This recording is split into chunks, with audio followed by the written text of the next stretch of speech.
Hello friends, welcome back to my YouTube channel Renu Mittal coaching classes. कैसे हैं आप सब? हम अपनी वीडियोस में एक नई सीरीज स्टार्ट करी हुई है, दैट इज़ एमसीक्यूज़ की प्रिपरेशन कर रहे हैं for UGC net JRF, right. आज हम प्रैक्टिस करेंगे एमसीक्यूज़ ऑफ इकोनॉमिक्स से रिलेटेड एमसीक्यूज़ डिस्कस करेंगे। Let's start. Here is a first question. ये है, आपको मैच ऑफ द फॉलोइंग दी हुई है। आपने ये बताना है कि कौन सा सही ऑप्शंस हैं। Law of diminishing marginal utility, relationship between price of one commodity and demand for other commodity, skimming the cream policy and price rigidity. अगर आपको एक उसका आंसर भी पता है, राइट, तो आप इजीली क्या है, एलिमिनेशन मेथड से इजीली सॉल्व कर सकते हो। हमें पता है कि जो हमारा law of diminishing marginal utility है वो क्या है, कहाँ की, उसको क्या बोलते हैं, कार्डिनल अप्रोच बोलते हैं, राइट, कार्डिनल अप्रोच बोलते हैं। अगर ए ऑप्शन का आंसर जो है ऑप्शन थर्ड है, देन हमें यहाँ से पता लग रहा है ए का ऑप्शन है हमारा third. By elimination method we can easily solve the question, right. Relationship between price of one commodity and demand for other commodity, ये क्या हो जाएगा, cross demand. Skimming the cream policy means कि यहाँ पे क्या है, हमने क्या करना है, जो फर्स्ट ऊपर ऊपर जब हम किसी प्रोडक्ट को न्यूली मार्केट में इंट्रोड्यूस करेंगे तो उस टाइम पे हम क्या करेंगे, प्राइस को क्या करेंगे, हाई रखेंगे, right. Skimming the cream policy mean कि हमने स्टार्टिंग में जो हमारे कस्टमर्स न्यू बन रहे हैं उनके लिए प्राइस कर क्या करेंगे, हाई रखेंगे, एंड बाद में धीरे धीरे क्या करते रहेंगे, उसका प्राइस लो होता रहेगा, राइट। वो क्या होता है, हमारा क्या आ जाएगा, ओलिगोपोली में होता है। देन प्राइस रिजिडिटी कहाँ पे होती है, पायनियर प्राइसिंग में। Clear? Our correct answer is option B. Clear? Next question, assertion and reason question. assertion क्या कह रहा है, if the monopolist faces identical demand curves for his commodity in two separate markets, by practicing third degree price discrimination he cannot increase his total revenue and total profits, right। assertion कह रहा है कि अगर monopolist क्या कर रहा है, identical demand curves हैं उनकी उसकी दोनों कमोडिटीज के लिए दो सेपरेट मार्केट में, तो अगर वो third degree price discrimination practice करता है तो भी वो क्या है, अपने total revenue and total profits को इंक्रीज नहीं कर सकता। नाउ रीजन क्या कह रहा है, as the marginal revenue curves are identical when the demand curves in the two markets are the same, right, कि जो marginal revenue curves हैं वो क्या है, सेम है, आइडेंटिकल हैं। तो जब डिमांड कर्व्स होंगी अगर वो भी दोनों मार्केट्स में सेम है, then the monopolist will not charge different prices in each market to maximise profits. तो मोनोपोलिस्ट क्या है, डिफरेंट प्राइजेस चार्ज नहीं कर सकता अपने प्रॉफिट्स को मैक्सिमाइज करने के लिए।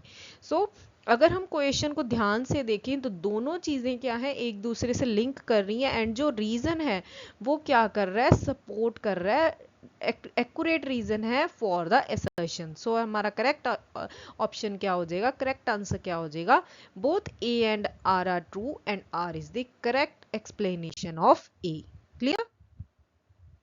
Next question, on the expansion path of the firm operating with homogeneous production function, which among the following remain constant, right, कि अगर कहते फर्म क्या कर रही है, एक्सपेंशन पाथ यानी कि ग्रोथ स्टेज में जा रही है, एंड वहां पे होमोजीनियस प्रोडक्शन फंक्शन क्या है, फर्म में ऑपरेट होता है, देन उसमें से इन सब चीज़ों में से कौन सी ऐसी चीज़ें हैं जो कि कांस्टेंट रहेंगी।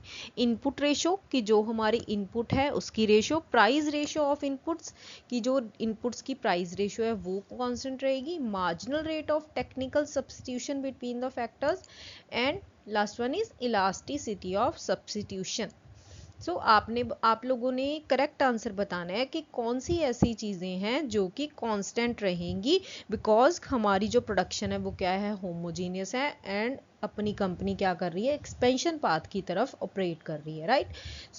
हमारी कौन सी ऐसी चीज़ें जो है कांस्टेंट रहेगी वो होगी हमारी इनपुट रेशो कांस्टेंट रहेगी बिकॉज होमोजीनियस प्रोडक्शन है। यस, तो फर्स्ट तो आएगा ही, सो यहाँ पे फर्स्ट ऑप्शन नहीं दिया हो तो ये हमारा एलिमिनेट हो जाएगा। Price ratio of inputs, price ratio of inputs no, because क्या है एक्सपेंशन पाथ की तरफ अगर हम जा रहे हैं तो हमारा जो प्राइस रेशो ऑफ इनपुट्स है वो क्या है कांस्टेंट नहीं रह सकता। सो बाय एलिमिनेटिंग दिस मैं option we have the answer for our question, that is input ratio and elasticity of substitution. So हमारा correct option क्या हो जाएगा option A. Clear? Next question. If the price of coffee suddenly shoots up, ceteris paribus, the demand for tea is expected to, कहते अगर हमारा price जो coffee का price है वो सडनली बढ़ जाता है एंड ceteris paribus का मतलब अदर थिंग्स बीइंग इक्वल, तो जो हमारी डिमांड होगी टी के लिए वो क्या होगी अल्टीमेटली, अगर प्राइस ऑफ कॉफ़ी इंक्रीज हो रहा है तो हमारी डिमांड क्या करेगी टी के लिए इज एक्सपेक्टेड टू इंक्रीज, वो क्या होगी इंक्रीज होगी। क्लियर? सो हमारा correct option is option B. Moving to next question. Life expectancy term is used for, जो हमारी लाइफ एक्सपेक्टेंसी टर्म है वो किसके लिए यूज की जाती है? बहुत ही सिंपल क्वेश्चन है। Life expectancy term is used for age. Clear? Next question. Microeconomic theory studies how a free enterprise economies determines, जो हमारी माइक्रो इकोनॉमिक थ्योरी है वो स्टडी करती है कि एक फ्री एंटरप्राइज इकोनॉमी कैसे डिटरमाइन की जाती है। The prices of goods, the prices of services, the prices of economic resources and all of the above. जो हमारी माइक्रो इकोनॉमिक थ्योरी है वो स्टडी एक फ्री एंटरप्राइज कैसे डिटरमाइन कर सकती है by determining all of these things. So हमारा correct option is option D. Clear? Moving to next question. Select the techniques of monetary control adopted by RBI from the following. Right? कि कौन सी ऐसी techniques हैं जो monetary control adopt करता है RBI for the monetary control system. Cash reserve ratio, statutory liquidity ratio, bank rate and currency rate. Right? सो जो RBI यहाँ पे कुछ बच्चे क्या करेंगे, ये सारे ऑप्शंस देख के फटाफट यहाँ पे ए ऑप्शन पे टिक कर देंगे। नो, ध्यान से पहले देखो। Select the techniques of monetary control adopted by RBI from the following. यहाँ पे कैश रिजर्व रेशो भी RBI अडॉप्ट करता है, SLR रेशो भी RBI डिसाइड करता है, बैंक रेट भी RBI डिसाइड करता है, बट करेंसी रेट जो है वो टेक्निक में नहीं आता। राइट? सो हमारा करेक्ट ऑप्शन क्या हो जाएगा? ऑप्शन डी, यानी first, second and third option. Clear? Next question. With regard to business cycles which of the following is not true? Right?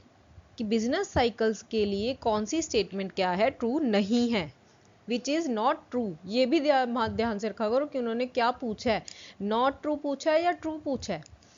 First one is expansion, recession, depression and recovery are the four phases of business cycles, right? Next, business cycle is a part of capitalist system. Next, according to Keynes, the trade cycle is purely monetary phenomenon. जो कहते हैं trade cycle है वो क्या है? Purely monetary phenomenon है, उसको हम पैसों की मनी वैल्यू में ही देखेंगे। The innovations theory of business cycle is associated with the name of Joseph's computer. Right? So यहाँ पे आप लोगों को बताना है कि कौन सी थ्योरी कौन सी स्टेटमेंट करेक्ट नहीं है। यहाँ पे देखो expansion, recession, depression and recovery, यही हमारे 4 फेजेस होते हैं। बिल्कुल सही है। बिजनेस साइकिल कहते हैं कैपिटलिस्ट सिस्टम का पार्ट है। बिल्कुल correct. According to Keynes the trade cycle is purely monetary phenomenon, की हम सिर्फ पैसों के उसमें से ही देखते हैं। No, the innovations theory of business cycle is associated with the name of Joseph Schumpeter. बिल्कुल correct. So our correct option is option C. Clear? Next, total production will be maximum when, total production कब maximum होती है हमारी? हमने करा है ना theory of production में, टोटल प्रोडक्शन हमारी कब मैक्सिमम होती है? When marginal production is maximum, when average production is maximum, marginal production is 0 and average production is equals to the marginal production. हमारी टोटल प्रोडक्ट हमारा कब इक्वल होता है, सॉरी मैक्सिमम होता है, जहाँ पे हमारी जो है मार्जिनल प्रोडक्शन क्या हो जाती है, 0 हो जाती है. ये हमारा टोटल प्रोडक्ट और ये है हमारा marginal product. Marginal product become 0 और total products become maximum. So correct option is option C. Clear. Next question. Good Y is the substitute for good X if. कहते गुड वाई क्या है, substitute होगा good x का if a fall in the price of good X leads to fall in the marginal utility of good y. Right कि अगर good x का price कम हो रहा है उसकी वजह से क्या हो रहा है, मार्जिनल यूटिलिटी ऑफ y भी कम हो रही है. A fall in the price of good x leads to fall in the quantity purchased of good y. कि अगर गुड x का प्राइस कम हो रहा है उसकी वजह से जितनी भी क्वांटिटी हम गुड y की परचेज करेंगे वो भी कम हो रही है. सो हमने बताना है कि करेक्ट ऑप्शन कौन सा है. सो कहते good y is the substitute for good x if. कहते अगर गुड y x का प्राइस कम हो रहा है तो उसकी वजह से marginal utility of good y भी कम हो रही है. बिल्कुल करेक्ट. क्योंकि करेक्ट इसलिए है क्योंकि अगर हम जितना गुड y को परचेज करते रहेंगे उसकी मार्जिनल यूटिलिटी क्या होती रहेगी हमारे लिए, as we consume every single unit, उससे क्या होगी, उसकी जो मार्जिनल यूटिलिटी है वो हमारे लिए कम होती जाएगी. So first option is correct. And now second option. A fall in the price of good x leads to fall in the quantity purchased for good y. कि जितना हमारा x का प्राइस कम होगा राइट उतनी ही हमारी जो है क्वांटिटी परचेज करने की वो है गुड वाई की क्वांटिटी हम उतनी ही कम परचेज करेंगे बिकॉज गुड एक्स का प्राइस ही कम हो रहा है. Right. So both the options are correct. So हमारा करेक्ट ऑप्शन क्या हो जाएगा, option C. Clear. Next question. Next question आपने ऑथर्स के नेम बताने हैं कि किसने कौन सी थ्योरी को इन्वेंट किया है. लॉ ऑफ इक्विमार्जिनल यूटिलिटी किसने दी है, ordinal utility, monopolistic competition and marginal productivity theory of distribution.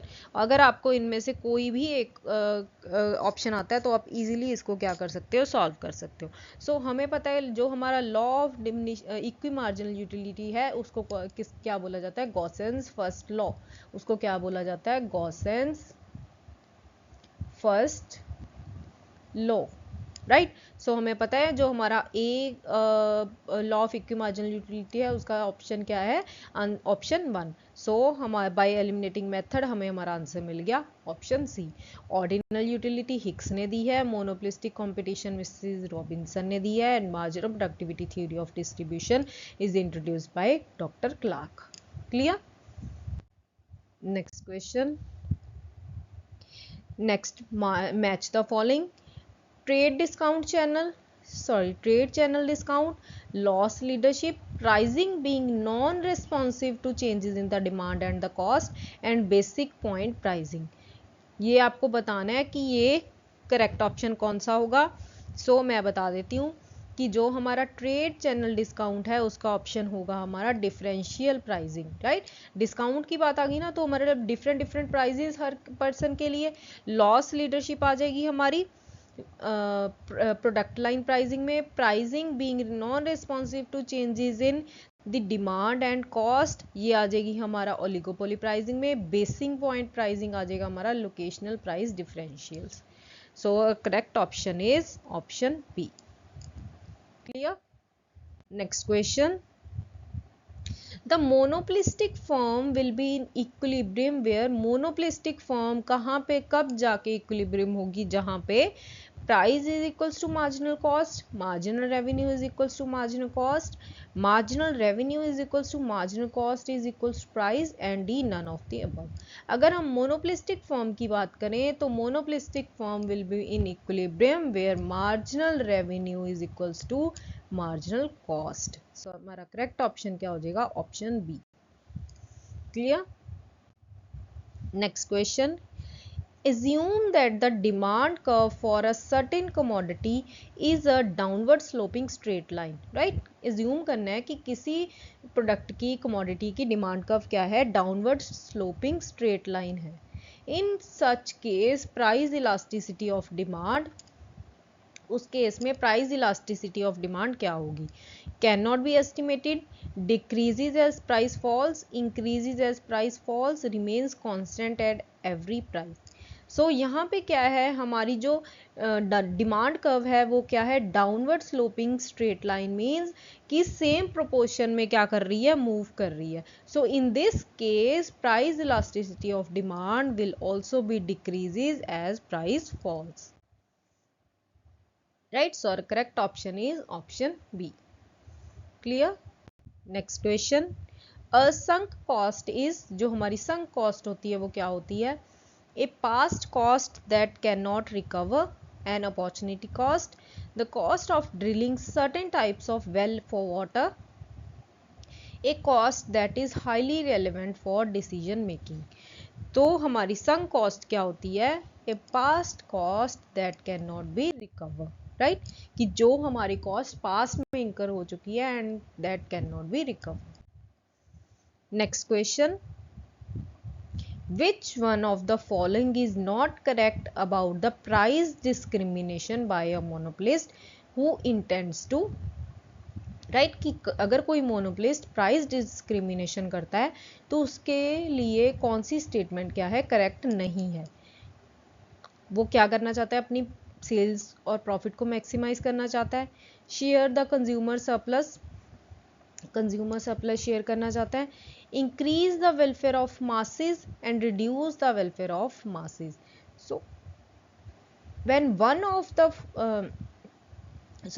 when a monopolist chooses price discrimination cannot help to increase the welfare of the masses.